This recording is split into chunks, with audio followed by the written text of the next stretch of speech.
You know, sometimes you should listen to what other people say. I'm truly excited about this frame.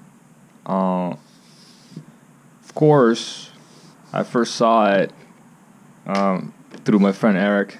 He's really on top of this. Like, if you want to know anything, just ask me and I'll ask him because he probably knows it. The frame is really nice. As you can see, it's really 15 millimeters tall, and I chose to run the Deadpool motors, which I really like.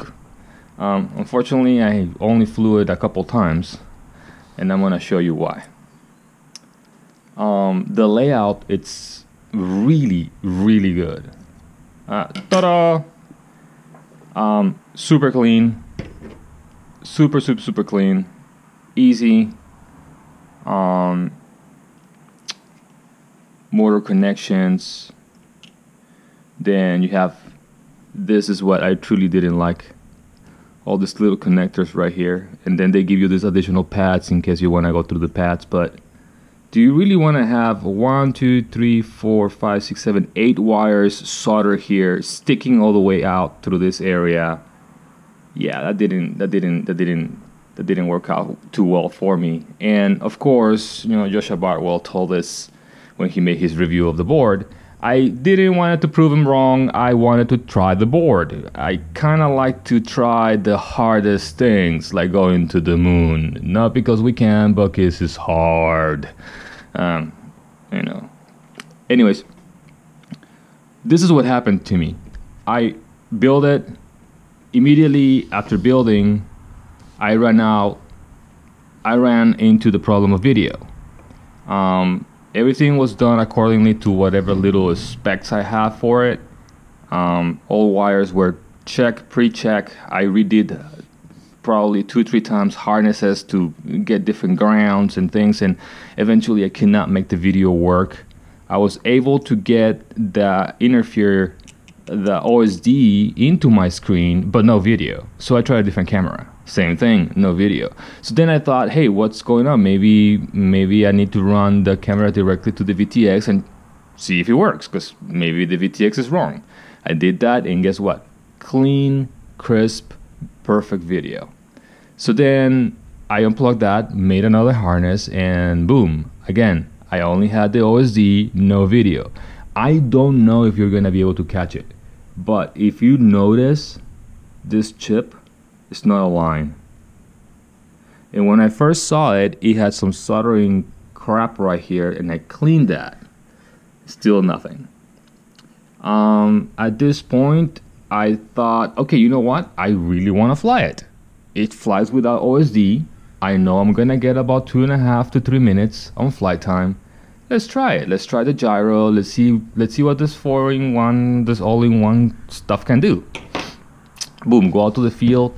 Flew it maybe 8 times or less, and immediately the whole thing started decaying. What I mean about decaying, it's something that starts well one day and is degrading little by little, to the point that if I were to plug this in right now and I were to just arm it, the whole system is just going nuts. And it's like, okay, what's up with that? That happened at the field as I was flying.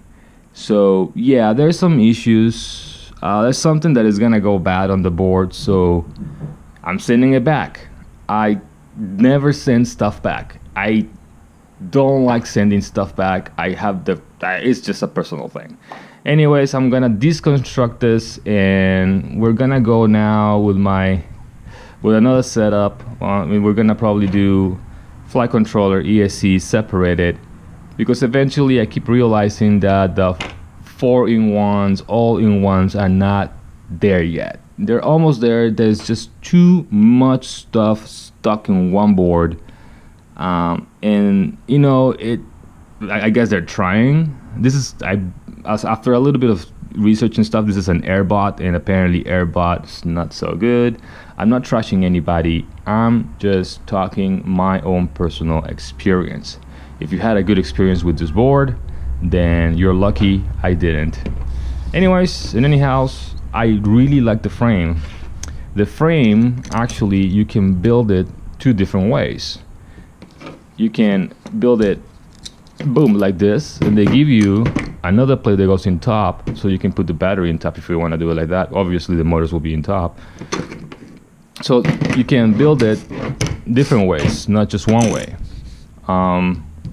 Also, I don't know if you're gonna get that, but it kind of reminds me of a flying squirrel when I see it in the sky. I don't know, it's weird. It's weird. The axis looks pretty nice in the sky when I'm doing line of sight. So I really like it. Today I'm supposed to get some new ESCs and a flight controller and put some work on this, and hopefully I'll be able to test it and I'll be able to put it on so we can actually see what this little frame has. Now, comparing the frames between this and the Chameleon, which is my favorite frame, which I don't know where to go. The Chameleon has all the aluminum here. The dimensions are very similar. Now, obviously, there's no room in this thing. If you guys are planning to do a big stack or something like that, don't.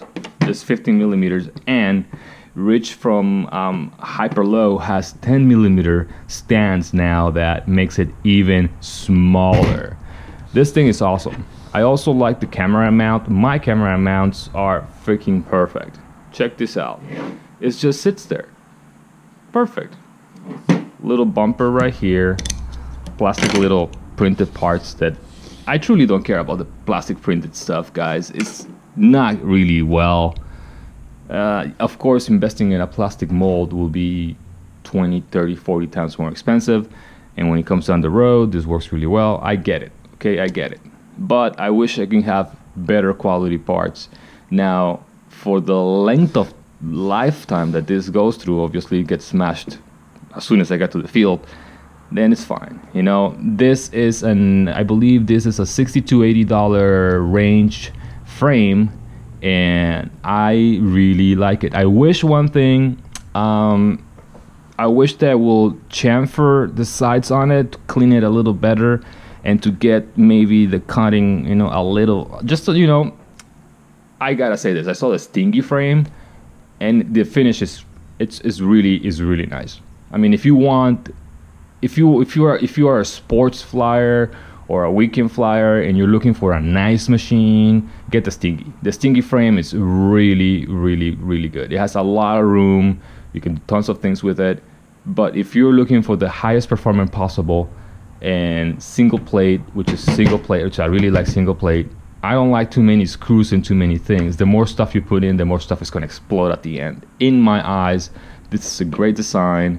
Hopefully I'll be able to finish it off and fly it, and then, you know, eventually frame is a frame. It all flies similar, but now with different motors and things, hopefully this works. Kind of want to get excited again. And what I mean about that is I get really excited about builds. And I go to the field and then it doesn't work, and I go, what now? And it just happens quite often because there's so much stuff changing. So keep up, and hopefully we'll be able to repair it or rebuild it, and off we go. All right.